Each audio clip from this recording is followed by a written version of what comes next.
నేను ఒక విలేజ్కి వెళ్ళాను. డోక్రా మహిళతో, నాకు డోక్రా మహిళతో డ్యాన్స్లు వేస్తాను, పాటలు పాడతాను, అన్నీ చేస్తాను.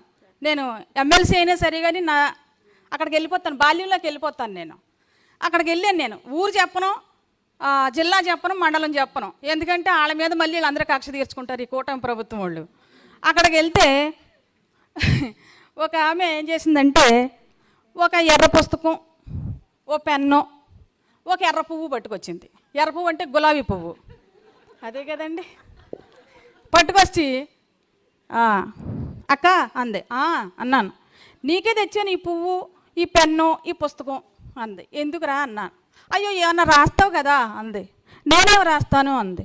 అదే నువ్వేం రాస్తావంటావేటి, లోకేష్ గారు ఎర్ర బుక్ కట్టుకొని అన్నీ రాశాడు కదేటి, అలాగే రాయి, నువ్వు ఎర్ర బుక్ మీద రాయి అంది. ఇదే అంటే మనకి ఎర్ర బుక్ ఏంటి, మనం అంబేద్కర్ బిడ్డలం. తర్వాత జగనన్న గవర్నమెంట్లో రాజశేఖర రెడ్డి గారు వేసినటువంటి విత్తనం నుంచి వచ్చిన వృక్షాలు మనం. ఇప్పుడు మనం మహానుభావుడు అంబేద్కర్ గారు యూనివర్సిటీ, కొలంబో యూనివర్సిటీలో చదివేటప్పుడు ఆయన నీలం, అక్కడ నీలంతోనే ఉంది. ఆ రంగు మంది మన జెండా మీద కూడా ఆ రంగే ఉంటుంది. ఆ పుస్తకం పెట్టుకోవచ్చులే అన్నాను. మరి అసలు రాజ్యాంగం అంటే అది కదా, పవిత్రమైంది కదా. మరి ఎర్ర బుక్ మీద రాసిన దానికి ఎర్ర బుక్ అని రాజ్యాంగం అని పెట్టారేటక్క. అసలు రాజ్యాంగం అని ఎందుకు పెట్టాలా? కష్టపడి రాసింది లోకేష్ బాబు ఎర్ర బుక్కు.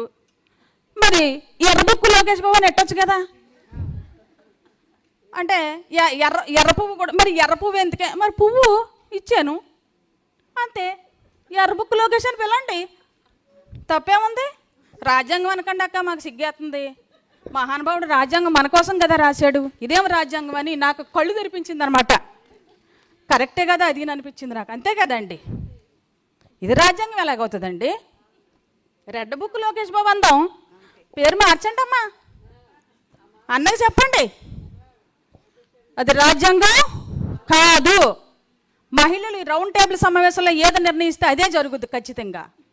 మీరు తీర్మానం చేయండి, రెడ్ బుక్ రాజ్యాంగాన్ని పక్కన పెట్టండి, ఎర్ర బుక్ లోకేష్ అన్నని పిలుద్దాం, అంతే కదా.